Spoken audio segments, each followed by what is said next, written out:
அன்பு உறவுகளுக்கு வணக்கம். கட்சிகள் இப்போது அமைத்திருக்கக்கூடிய கூட்டணி என்பது தேர்தலினுடைய முடிவிற்கு பிறகு மாறுமா அல்லது இதே கூட்டணியை அந்த கட்சிகள் தொடருமா? ஏனென்றால் வரக்கூடிய கருத்து கணிப்புகள் எல்லாம் மாறி மாறி வந்து கொண்டிருக்கின்றன. திராவிட முன்னேற்றக் கழகம் தனிப்பெரும்பான்மையோடு ஆட்சி அமைக்கும் என்று சில கருத்து கணிப்புகள், அனைத்திந்திய அதிமுக முந்துகிறது என்று சில கருத்து கணிப்புகள், இவற்றையெல்லாம் கருத்தில் கொண்டுதான் அமித்ஷா அவர்கள் சில நாள்களுக்கு முன்பாக தமிழக வெற்றி கழகத்தோடு நீங்கள் கூட்டணி பேச்சில் ஈடுபட்டீர்களா என்ற கேள்விக்கு அவர் நேர்காணலில் தெரிவித்த கருத்து, நாங்கள் விஜயோடு சேர்வதை விரும்பவில்லை, விஜயோடு சேர்ந்தால் எங்களுக்கு வரக்கூடிய உறுதிமொழிகள் என்று சொல்லக்கூடிய வாக்குகள் குறையும், அதனால் நாங்கள் விஜயை தவிர்த்தோம், விஜயோடு நாங்கள் எந்த ஒரு பேச்சிலும் ஈடுபடவில்லை என்ற கருத்தை தெளிவுபடுத்தியிருந்தார். அதைத் தொடர்ந்து நேற்று திரு பியூஷ் கோயல் அவர்கள் கமலாலயத்திற்கு வருகை தந்த பிறகு செய்தியாளர்களிடம் தெரிவித்த கருத்து மிகப்பெரிய அளவிலே விடுத்திருக்கிறது.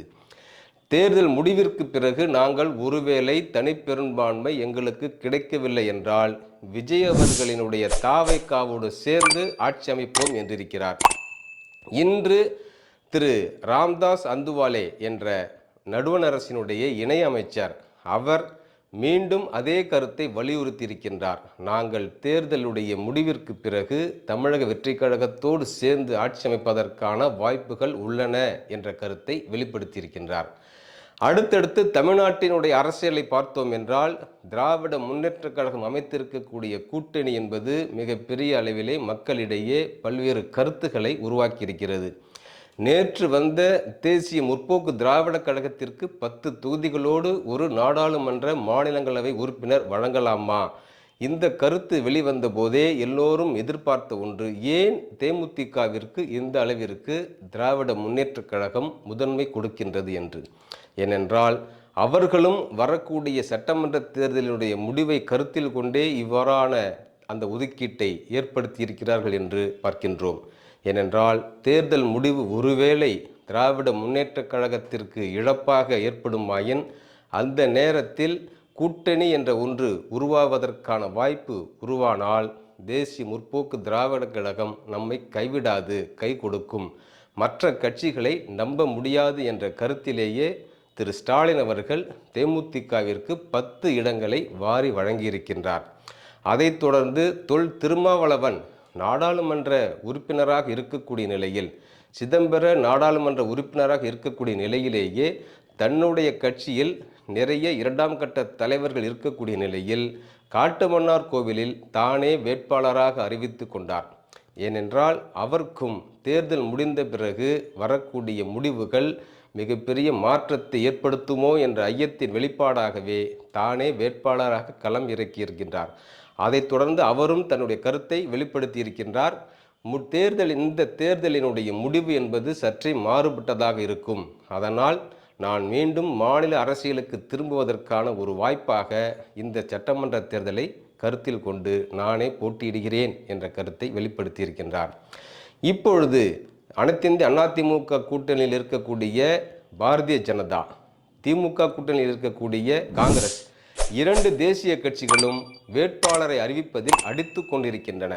இன்று சத்தியமூர்த்தி பவனில் காங்கிரஸ் தங்களினுடைய குழுக்கள், பல்வேறு குழுக்களைச் சேர்ந்தவர்கள் எங்களினுடைய தலைவரைத்தான் வேட்பாளராக அறிவிக்க வேண்டும் என்று பல்வேறு மாவட்டங்களில் வந்து திரண்டு அவர்கள் போர்க்கொடி எழுப்பி வருவதை காண்கின்றோம்.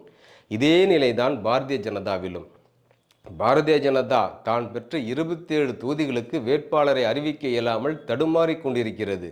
அண்ணாமலை போட்டியிடுவாரா என்ற ஒரு கருத்து 2 வகையான கருத்துக்களாக எழும்பி வரக்கூடிய நிலையில் அண்ணாமலை போட்டியிடுவது உறுதி என்று திரு நயினா நாகேந்திரன் அறிவித்திருக்கின்றார். ஆனால் யார் யாருக்கெல்லாம் அங்கே தொகுதிகள் வேட்பாளராக அறிவிக்கப்பட போகின்றார்கள் என்ற அந்த இழுபறி நீடித்து கொண்டே இருக்கிறது.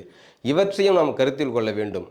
காங்கிரஸ், பாரதிய ஜனதா 2 தேசிய கட்சிகளும் தேர்தலுடைய முடிவிற்கு பிறகு நிறைய காட்சிகள் மாறக்கூடிய நிலையில் தாங்களே வேட்பாளராக வலிமை பொருந்தியவர்கள், பணம் பொருந்தியவர்கள் இருந்தால் காட்சிகளினுடைய சூழ்நிலைக்கு ஏற்ப நாம் முதன்மைப்படுத்தி கொள்ளலாம் என்ற கனவில் மிதந்து கொண்டிருப்பதாகவே பார்க்கப்படுகின்றது. எப்படி இருந்தாலும் அமித்ஷா அவர்களினுடைய, பியூஷ் கோயல் அவர்களினுடைய, ராம்தாஸ் அந்துவாலே அவர்களினுடைய, திருமாவளவன் அவர்களுடைய இப்படி பல்வேறு தலைவர்களினுடைய கணக்குகளை எல்லாம் கூட்டி கழித்து பார்த்தால் தேர்தல் முடிவுகள் அவர்களுக்கெல்லாம் முன்கூட்டியே தெரிந்திருக்கிறது என்பதுதான் உண்மை என்று கருதப்படுகின்றது. எல்லா கருத்து கணிப்புகளிலும் தாவேகா 8லிருந்து 12 தொகுதிகள் பெறக்கூடும் என்ற அந்த ஒரே கருத்து மீண்டும் மீண்டும் வலியுறுத்தப்பட்டு வருகிறது. இப்பொழுது தாவேகா என்ற ஒரு கட்சி வந்த பிறகுதான் இந்த சட்டமன்ற தேர்தலில் முதன்முறையாக கூட்டணி என்ற ஒரு சொல் மீண்டும் மீண்டும் பயன்படுத்தப்பட்டு வருகின்றது. பொதுமக்களினுடைய எதிர்பார்ப்பும் அந்த ஒன்றை நோக்கியே நகர்வதாக கருதப்படுகின்றது. எனவே தேர்தல் அன்று மட்டும்தான் மிகப்பெரிய ஒரு முடிவிற்கான விடை நம்ம எல்லோருக்கும் தெரியும் என்று எதிர்பார்க்கப்படுகின்றது. அடுத்து ஒரு காணொளியில் காண்போம்.